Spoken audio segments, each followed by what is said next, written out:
stay connected with the world through WION. Like the page on Facebook. Follow us on Twitter for new alerts. Instagram for videos and images. And the website for the latest news, views and analysis. WIONews.com. World is one. It's code red for humanity. The alarm bells are deafening. Wildfires, floods, and hurricanes. Extreme climate events warn of impending doom. Is the world heading towards a climate catastrophe? Watch WION's Climate Tracker, weekdays at 12 p.m. GMT, 5:30 p.m. IST.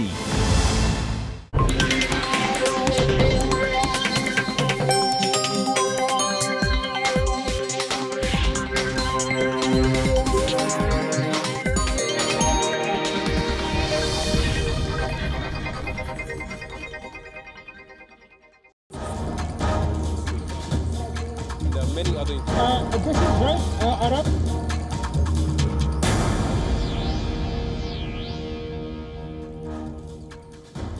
Hello and welcome to WION Live Broadcast from Washington, D.C. I'm Simon Marks, and in this bulletin we'll get you a roundup on stories developing around the world. First, the day's top headlines.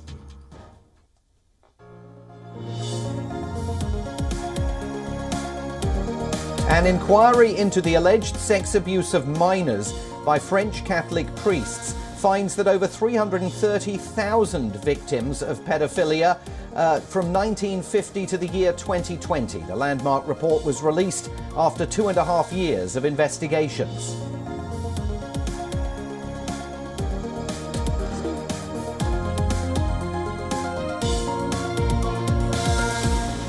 The British Prime Minister's Special Representative Simon Gass holds talks with the Taliban's Deputy Prime Minister Abdul Ghani Baradar in Kabul.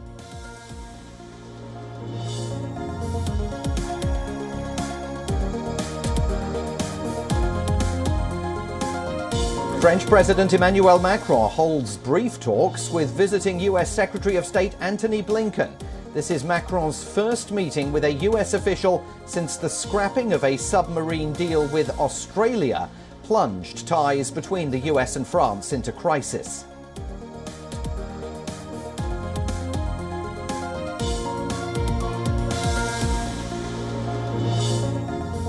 US Treasury Secretary Janet Yellen warns that an American debt default could trigger another recession as an October the 18th deadline looms.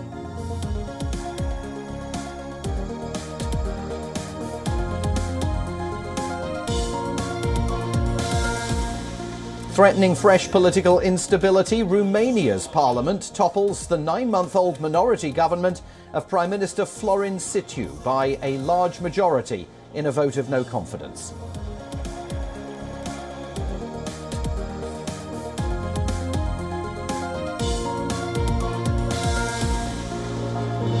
And the parliament in Singapore passes a law aimed at preventing foreign interference in domestic politics. But the opposition and other activists claim it's a tool to crush dissent.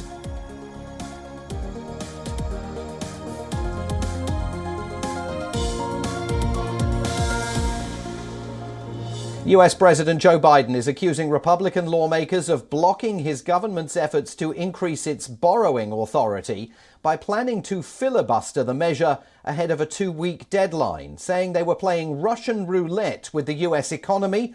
Biden blasted Republican lawmakers. He called the proposed filibuster a needless threat to the international credit of the US government that could potentially hurt financial markets globally and the broader economy. Meteor is headed to crash into our economy. Democrats are willing to do all the work stopping it. Republicans just have to let us do our job. Just get out of the way. If you don't want to help save the country, get out of the way so you don't destroy it. The president called on the Senate to suspend the nation's debt limit by a simple majority, which would allow more borrowing and stave off the risk of a default. Asked if he could guarantee that the US would not reach the debt ceiling, Biden said he couldn't believe that would happen. I can't believe that that will be the end result because the consequence is so dire. I don't believe that. But can I guarantee it? If I could, I would, but I can't. Thank you all very much. Appreciate it. Both parties are ratcheting up the public pressure ahead of an October the 18th deadline. US Treasury Secretary Janet Yellen is warning that a US debt default could trigger another recession. Senate Republican leader Mitch McConnell says Democrats will need to use reconciliation, a process that would raise the debt ceiling if Vice President Kamala Harris was deployed to serve as the tiebreaker in a 50-50 Senate vote. McConnell, in a letter to Biden, said, "We have no list of demands. For 2.5 months, we have simply warned that since your party wishes to govern alone, it must handle the debt limit alone as well."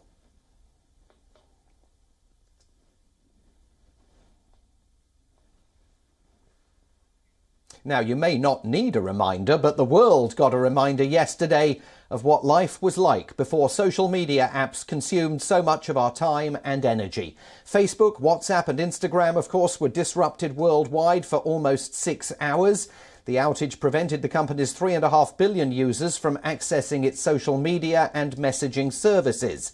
Down Detector, a website which tracks outages, said it was the largest failure it had ever witnessed, with 10.6 million problems being reported around the world. Facebook says it believes the root cause of the outage was a faulty configuration change and said there was no evidence that user data had been compromised. Amidst the chaos, Mark Zuckerberg's personal wealth fell by nearly $7 billion, dropping his ranking on the Bloomberg Billionaires Index. The outage was also a fodder for jokes, with several other tech companies, including Twitter, Google Play and Reddit, poking fun at the social media giant's predicament. Facebook, Instagram and WhatsApp lit up again after a nearly 6-hour outage on Monday. Facebook apologised and initially could not say what caused the failure. But the company later said the problem was a faulty configuration change. CEO Mark Zuckerberg posted on Facebook, quote, "Sorry for the disruption today. I know how much you rely on our services to stay connected with the people you care about." The outage was the second blow in days to the social media giant. On Sunday, a whistleblower accused the company of prioritising profit over clamping down on hate speech and misinformation.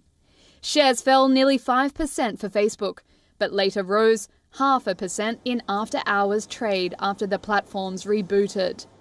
Several Facebook employees who declined to be named said that they believe that the outage was caused by an internal mistake in how internet traffic is routed to its systems.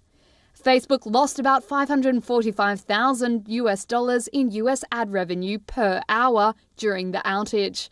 That's according to ad measurement firm Standard Media Index. Security experts said an unintentional mistake or sabotage by an insider were both plausible. The Roman Catholic Church has been rocked by yet another major scandal, this time in France. An investigation into sexual abuse in the French Catholic Church has found that over 300,000 children were victims of abuse at the hands of those linked to the church, including clergy, since the year 1950. The inquiry's chief, Jean-Marc Sauvé, added that the French Catholic Church showed cruel indifference to its victims. He said that an estimated 3,000 child abusers, 2/3 of them priests, have worked in the church for over 70 years. Presenting the report, Sauvé said the abuse by the church was systematic and there were efforts to shield the clergy from claims of pedophilia. In the French population, over 18 years of age, 216,000, plus or minus. 50,000 is the 95% confidence interval. They were sexually assaulted by clerics, priests, or nuns as minors. If we now add to this number of 216,000 the victims of lay people in the church's mission, whether salaried or voluntary, for example in religious education, catechism or chaplaincies, in Catholic educational establishments or youth movements, The number of victims then rises from 216,000 to 330,000. More than 34% of abuses in the Catholic Church are thus committed by lay people. He said that the Church not only failed to take the necessary measures to prevent abuse, but also turned a blind eye, failing to report abuse, and sometimes knowingly placed children in touch with predators. The Commission added that the Church had, until the turn of the century, shown complete indifference, and that it only started to change its attitude around 6 years ago.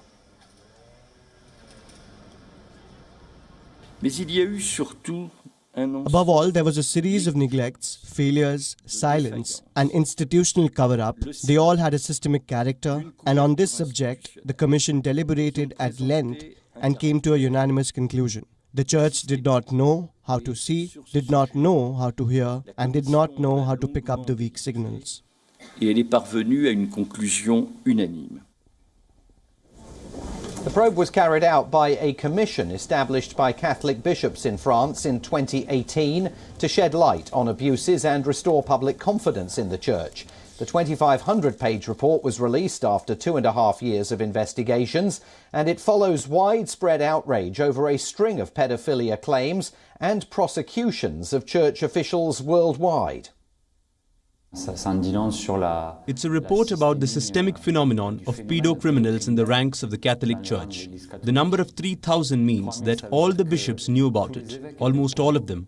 3,000. It means that generations of aggressors were allowed to carry on with it. And if we put it in relation with the figure of 216,000, which is the number of victims, that is devastating. Because the ratio between 216,000 and 3,000, it's one aggressor for 70 victims. That is terrifying for the French society, for the Catholic Church.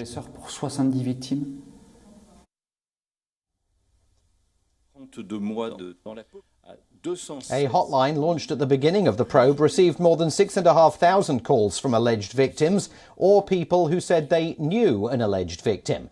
The inquiry's chief said 22 alleged crimes that can still be pursued legally have been forwarded to prosecutors. Over 40 cases that are too old to be prosecuted but involve alleged perpetrators who are still alive have also been forwarded to Catholic Church officials.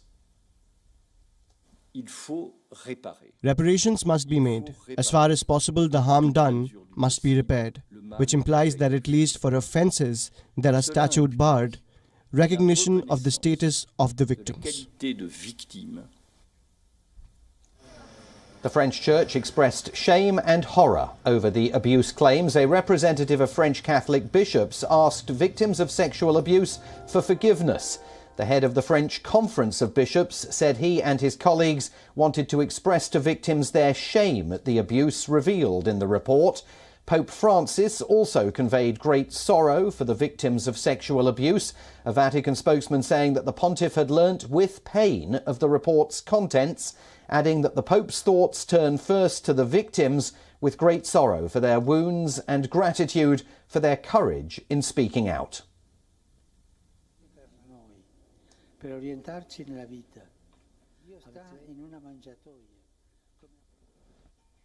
For the people of Afghanistan, the Taliban are now the judge, jury and executioner. The government of Ashraf Ghani has been ousted, foreign troops have left and foreign media is restricted. In force is the Taliban's interpretation of Sharia law. Afghans now face beatings, public executions and a bloody battle for control between the Taliban and the Islamic State. 25th September 2021. A crowd gathers at Herat's main square. The Taliban have just carried out a public execution. A man's body hangs from a crane. The Taliban claim he was shot attempting a kidnapping. 22nd September 2021. The Taliban parade petty thieves through the Afghan capital. Faces painted black, rope around their necks, their hands tied, mouths stuffed with stale bread. Humans treated like animals. Scenes like these have become common across Afghanistan. The message by the hardline Islamists is clear: toe their line or face brutal punishment. The Taliban's only justification is their interpretation of the Islamic Sharia law. Like, there's no law. Our judicial system is gone, and whatever a few men behind closed doors say, that's what you have to do. And if you're gone, you're gone. And we are here. For the people of Afghanistan abandoned by the West, the Taliban are now the judge, jury and executioner. This man is a judge in a local Sharia court. He is also a Taliban intelligence officer. We fought and gave sacrifices for years, and God willing now we reach this place. We struggled and made efforts. Right now any judgment I've made is according to the Sharia law. This is the reason that we have come. An occupation is finished, and Islamic scholars have taken positions of judges. Everything that is done here is done according to Sharia law. Since the takeover of Kabul, the Taliban have become an urban police force. They patrol the streets in American Humvees. Some have traded their typical AK-47 assault rifles for US-made M16s left behind by Afghan forces. They've been halting street fights and rounding up suspects at police stations.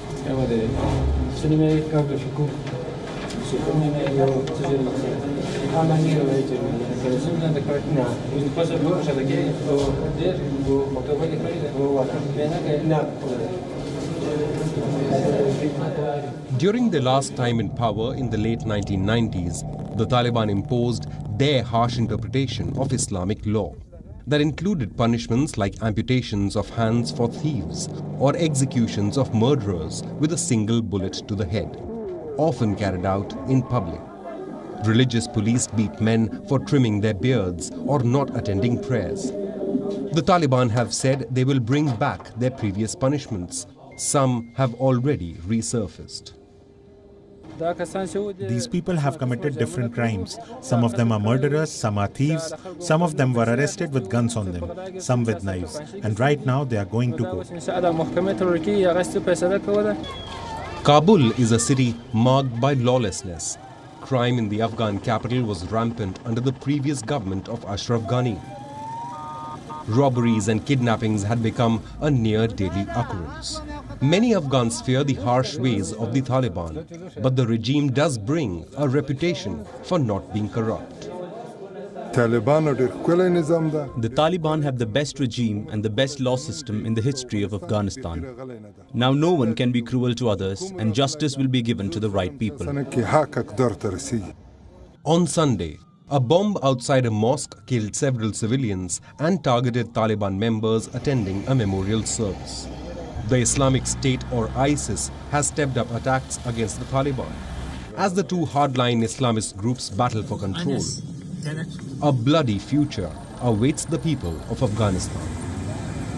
Bureau Report, WION, World is One. Shifting focus now to Japan, where the country's new Prime Minister Fumio Kishida has taken charge. Hours after assuming office, Kishida also had a telephone conversation with US President Joe Biden. The new Japanese Prime Minister says he received a strong message from President Biden about the US commitment to defending the disputed East China Sea islets known as the Senkaku Islands in Japan. バイデン大統領との間においては、日米同盟のこの強化、自由で開かれたインド太平洋の実現に向け共に取り組んでいく、こうしたことを確認いたしました。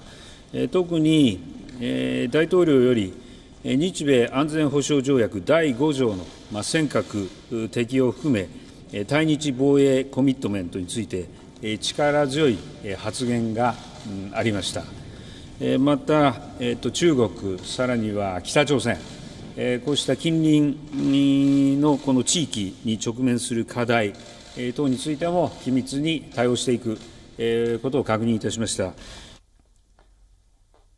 The phone call between the two leaders lasted roughly 20 minutes. Kishida said the two governments agreed to work closely on issues relating to China and North Korea.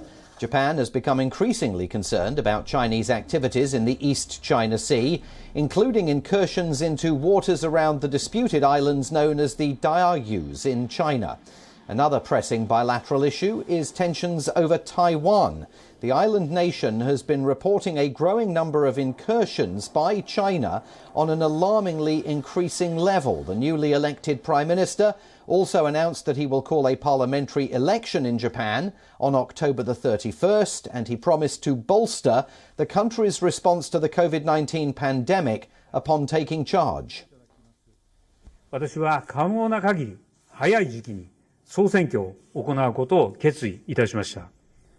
所信表明、代表質問を行った後、今国会の会期末、10月14日に衆議院を解散し、10月19日公示、10月31日に総選挙を行うことといたします。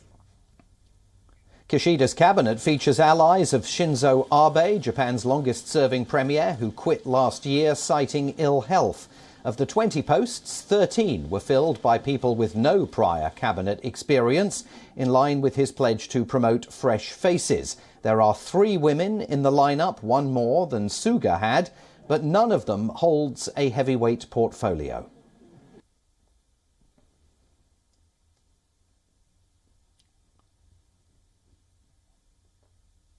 Singapore's parliament has passed a law aimed at preventing foreign interference in domestic politics, but opposition and free speech activists say it's a tool to crush dissent. The law allows authorities to compel internet service providers and social media platforms to provide user information, block content, and remove applications used to spread content they deem hostile. Groups and individuals involved in local politics can be designated as politically significant persons, which would then require them to disclose foreign funding sources and subject them to other countermeasures to reduce the risk of overseas meddling. Violators risk prison terms and hefty fines on conviction. The People's Action Party, which has governed Singapore for over 6 decades, used its parliamentary majority to push for the bill's passage with 75 votes in favour. There were 11 votes against and 2 abstentions. The main opposition Workers' Party had called for changes to be made to the draft bill, raising concerns about its specific provisions, while another opposition group called for further consultations. The bill comes 2 years after the introduction of a law aimed at combating online misinformation that was also criticised by rights groups and tech giants for curbing free speech.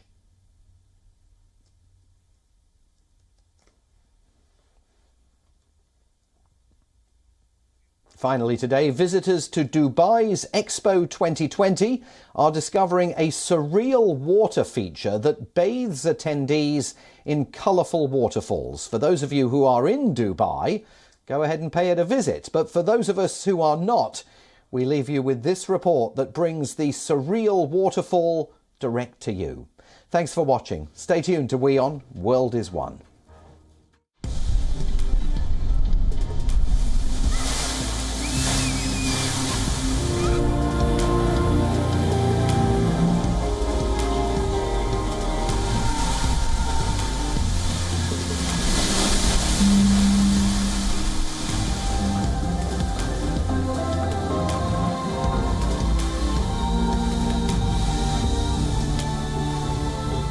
We're combining here the creativity of what man can do, humankind, at our best, with the power and the richness of nature.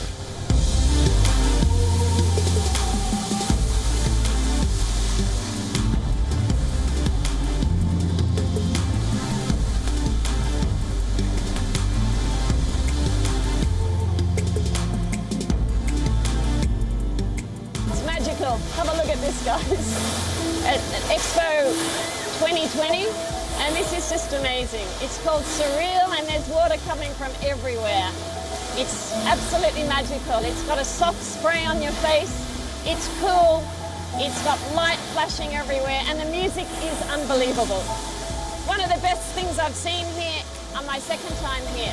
Come in the day and the night, you'll not be disappointed. It's fabulous.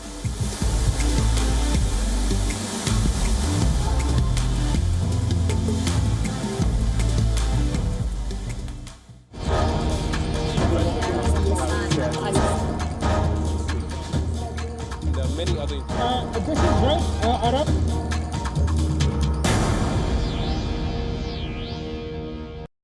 One World Trade